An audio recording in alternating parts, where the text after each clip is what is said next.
Hi guys, today I will be explaining about how to find text overlays in Clipchamp. This process gonna be simple and easy. The first thing is open your application.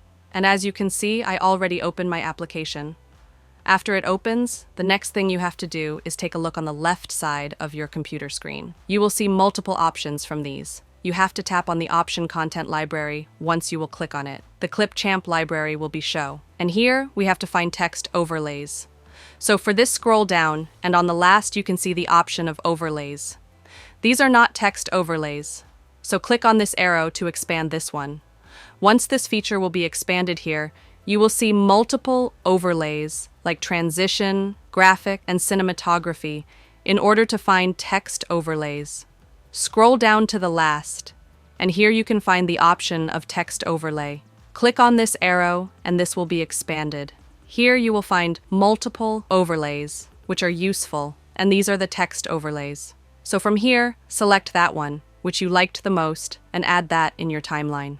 And it was the way by which you can do it quickly.